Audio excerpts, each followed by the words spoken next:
Hello guys, welcome to viral news. देखिए, ration task को nomination task में बदल दिया बिग बॉस ने। चाहत जीत गई रिश्तों की जंग। कैसे हुआ ये सब कुछ बताते हैं आपको। बिग बॉस बताएं ना बताएं आपको, लेकिन हम तो बता ही देंगे ना गाइस। बिग बॉस चाहत के साथ कुछ भी खेलें, लेकिन चाहत रिश्तों की जंग जीत गई है। बिग बॉस ने सिखाया सबक। कैसे? देखिए, ये राशन टास्क हुआ, आप सभी अब तक देख चुके होंगे कि ये नॉमिनेशन टास्क में बदल दिया गया। कौन कौन नॉमिनेट हुआ मैंने आपको रात बता ही दिया था कि जो लास्ट व्हील दिख रहा था, मतलब व्हील पे जो लास्ट वाली पिक्चर्स दिख रही थी जब कशिश आई थी, क्योंकि कशिश ही लास्ट नॉमिनेट करने के लिए आई थी, तो वो सब सारे नॉमिनेशन में थे। ईडन, सारा और कशिश, ये ही तीनों बची हुई थी। और श्रुतिका है जैसे, तो ये ही तीनों चारों बचे थे बिल्कुल लो वाले। बाकी पूरा घर नॉमिनेट हो चुका था ऊपर से। तो फिर इसमें रिश्तों का ऐसे दिखाई दिया कि विवियन के जो इतने टाइम से रिश्ते थे उन्हें नहीं बचाया, 20 दिन के रिश्तों को बचा लिया।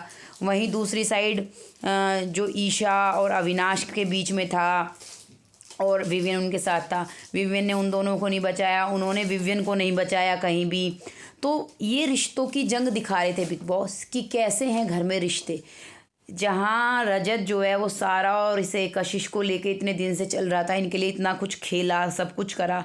कशिश ने आखिरकार रजत को ही नॉमिनेट कर दिया। हालांकि वो कारण दे देगी कि मैंने तो चाहत को निकालने की वजह से किया था, है ना, लेकिन क्या कहते हैं, वो खेल गई। तो ये सब लोग जो हैं बिग बॉस ने दिखाया, ये रिश्तों की जंग हार गए। शिल्पा भी एक तरह से हार गई, बचा चुम और बस करणवीर का रिश्ता, वो तो अलग है, लव एंगल है वहाँ, उसे छोड़िए।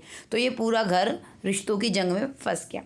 चाहत चाहत का रिश्ता एक दिग्विजय से था और दिग्विजय का रिश्ता चाहत से। मैं आपको बता दूं, ना तो चाहत को सेव करने का मौका मिला और ना दिग्विजय को, क्योंकि दोनों ही नॉमिनेट थे।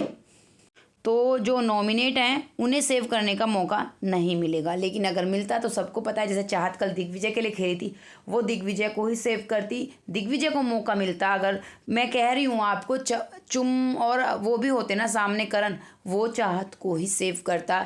अब चाहे कुछ भी दिखा लें, बिग बॉस वाले नहीं दिखाएंगे, तो इसलिए मैं कह रही हूँ कि भले ही एक रिश्ता बनाया, लेकिन वो ऐसा बनाया कि हाँ, रिश्तों की जंग में वो हारता नहीं रिश्ता। रजत ने घर में इतने समीकरण बनाए लेकिन रिश्ता नहीं बना पाया, क्योंकि उसकी बहन उस पर खुद क्वेश्चन कर रही है, ईशा।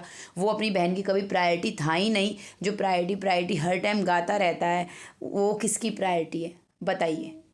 रजत ने इतने लोगों को अपनी प्रायोरिटी बनाया, कभी सारा को, कभी ईशा को। रजत इस टाइम घर में किसकी प्रायोरिटी है? सारा सोलो खेलने निकल चुकी है, कशिश ने तो उसे नॉमिनेट ही कर दिया, और ईशा की तो वो प्रायोरिटी कभी था ही नहीं। ये चाहत को कहते हैं कि क्या रिश्ते बनाए हैं घर में, ये मतलब इसके कोई रिश्ते ही नहीं हैं।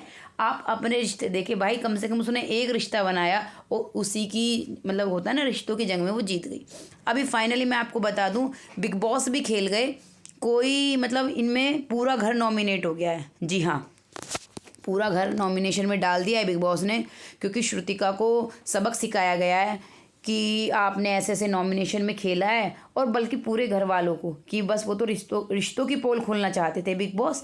उसके बाद वैसे ये है ना कि बिग बॉस भी अपने उसमें फंस गए नॉमिनेशन में। वो किसे वो करते बाहर निकालते, जो लास्ट के बचे सारे ऊपर वाले हैं, क्योंकि नीचे वाले तो सारे बच गए।